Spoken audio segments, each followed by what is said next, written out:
आकाशवाणी गोरखपुर से प्रादेशिक समाचार।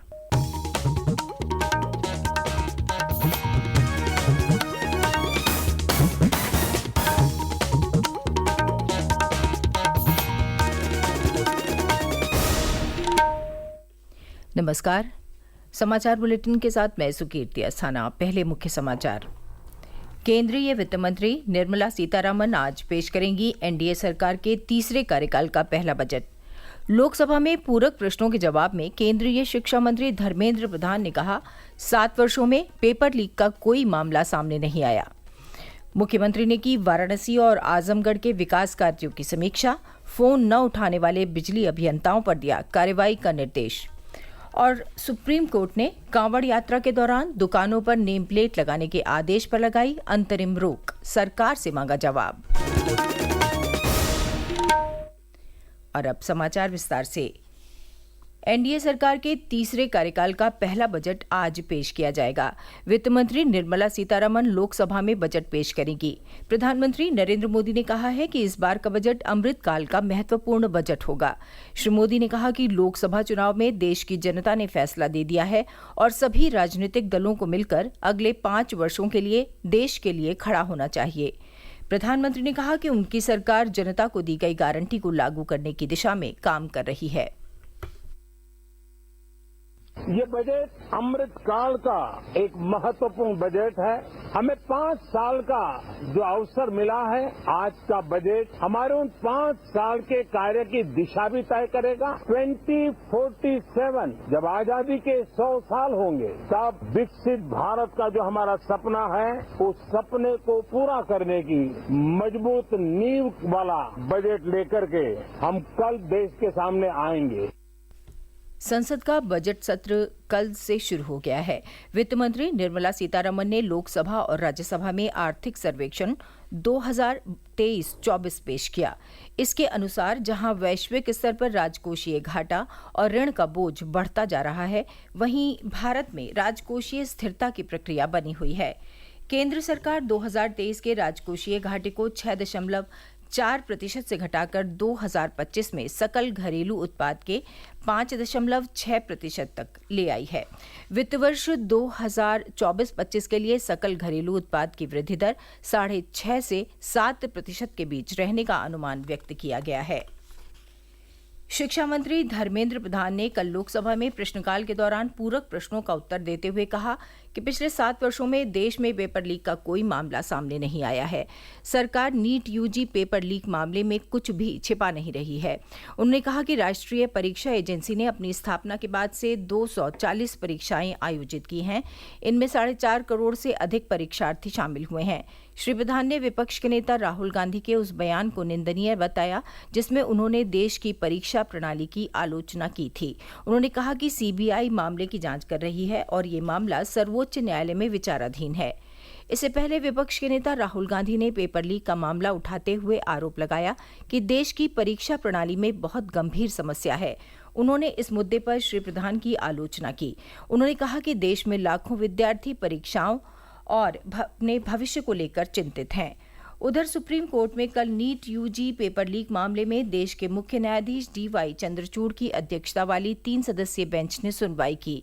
सुनवाई के दौरान सुप्रीम कोर्ट ने एक सवाल के 2 सही विकल्प के मामले में आईआईटी दिल्ली के निदेशक से 3 सदस्यीय समिति गठित करके आज दोपहर 12 बजे तक सही उत्तर पर राय देने के लिए कहा है। इस मामले में आज सुनवाई जारी रहेगी। मुख्यमंत्री योगी आदित्यनाथ ने कल आजमगढ़ और वाराणसी में कानून व्यवस्था और विकास कार्यों की समीक्षा की। इस दौरान उन्होंने जन समस्याओं को समय से निस्तारित करने का निर्देश देते हुए कहा कि अधिकारी पूरी संवेदनशीलता के साथ कार्य करें। बिजली विभाग के कुछ कर्मचारियों के फोन न उठाने की शिकायत पर उन्होंने नाराजगी जताई और ऐसे अवर अभियंता, सहायक अभियंता और एसडीओ को चिन्हित करके उनके खिलाफ कार्रवाई करने का निर्देश दिया। मुख्यमंत्री ने कहा कि शासन की जन कल्याणकारी योजनाओं का क्रियान्वयन समयबद्ध तरीके से गुणवत्ता के साथ सुनिश्चित कराया जाए। विकास परियोजनाओं की नियमित रूप से निगरानी की जाए और नोडल अधिकारी नियुक्त करके हर सप्ताह प्रगति रिपोर्ट ली जाए। मुख्यमंत्री ने बाढ़ को लेकर सतर्क रहने और तैयारियां पूरी रखने के निर्देश दिए। उन्होंने कहा कि किसानों को कम से कम 16 घंटे बिजली दी जाए। अधिकारी जनप्रतिनिधियों से समन्वय बनाकर क्षेत्र की समस्याओं का निस्तारण करें। प्रादेशिक समाचार आप आकाशवाणी गोरखपुर से सुन रहे हैं। ये समाचार बुलेटिन हमारे YouTube channel AIR news Gorakhpur और एक्स हैंडल AIR_GKP पर भी उपलब्ध है।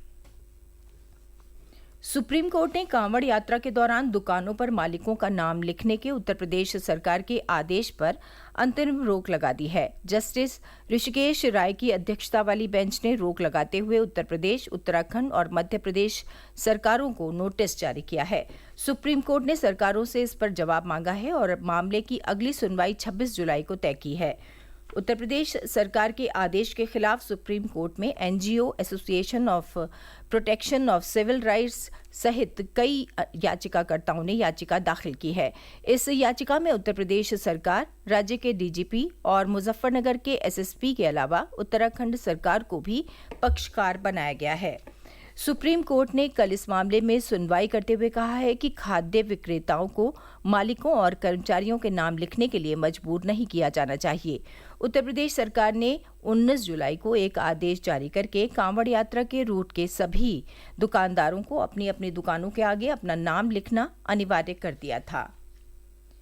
प्रदेश के कृषि मंत्री सूर्य प्रताप शाही ने चित्रकूट में कल एक प्रशिक्षण कार्यक्रम में किसानों को संबोधित करते हुए कहा कि प्रदेश की योगी सरकार विषमुक्त प्राकृतिक खेती को बढ़ावा दे रही है। उन्होंने कहा कि मोटे अनाज पौष्टिक होने के साथ साथ कम वर्षा में तैयार होते हैं।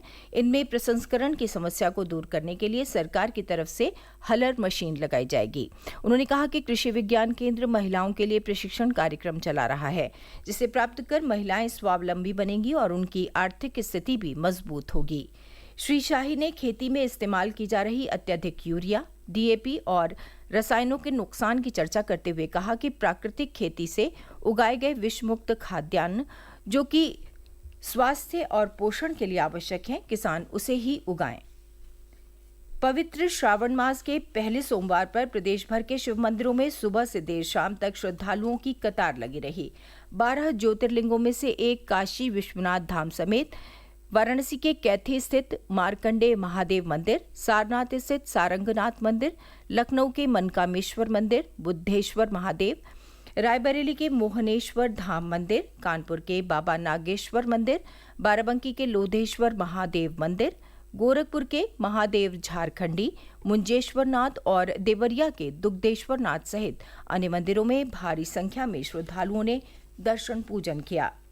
अमरोहा में कल कांवड़ यात्रा के दौरान 2 हादसों में 4 कांवड़ियों की मौत हो गई और 20 से अधिक कांवड़िए घायल हो गए। ये सभी कांवड़िए ब्रजघाट से गंगा जल लेकर लौट रहे थे।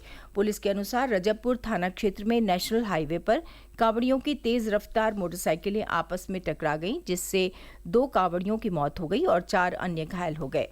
उधर इसी थाना क्षेत्र में अतरासी टोल प्लाजा के निकट मोटरसाइकिल को कार ने टक्कर मार दी, जिससे 2 कांवड़ियों की मौत हो गई और 2 कांवड़िए घायल हो गए। इसके अलावा भी अन्य स्थानों पर मोटरसाइकिल आपस में टकराने से 14 कांवड़िए घायल हो गए। सभी घायलों को अस्पताल में भर्ती कराया गया है। सभी मृतक मुरादाबाद जिले के रहने वाले थे।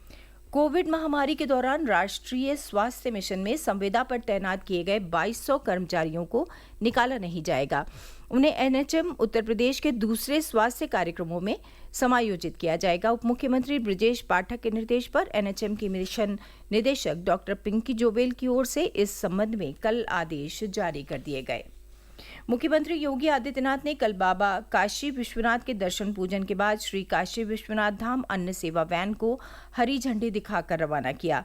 ये वैन मंदिर के भोजनालय में बने भोजन को हॉस्पिटल्स और संस्कृत विद्यालयों में पहुंचाएगी। अंत में मुख्य समाचार एक बार फिर। केंद्रीय वित्त मंत्री निर्मला सीतारमण आज पेश करेंगी एनडीए सरकार के तीसरे कार्यकाल का पहला बजट। लोकसभा में पूरक प्रश्नों के जवाब में केंद्रीय शिक्षा मंत्री धर्मेंद्र प्रधान ने कहा, 7 वर्षों में पेपर लीक का कोई मामला सामने नहीं आया। मुख्यमंत्री ने की वाराणसी और आजमगढ़ के विकास कार्यों की समीक्षा। फोन न उठाने वाले बिजली अभियंताओं पर दिया कार्रवाई का निर्देश। और सुप्रीम कोर्ट ने कांवड़ यात्रा के दौरान दुकानों पर नेम प्लेट लगाने के आदेश पर लगाई अंतरिम रोक, सरकार से मांगा जवाब। इसके साथ ही समाचार बुलेटिन समाप्त हुआ। नमस्कार।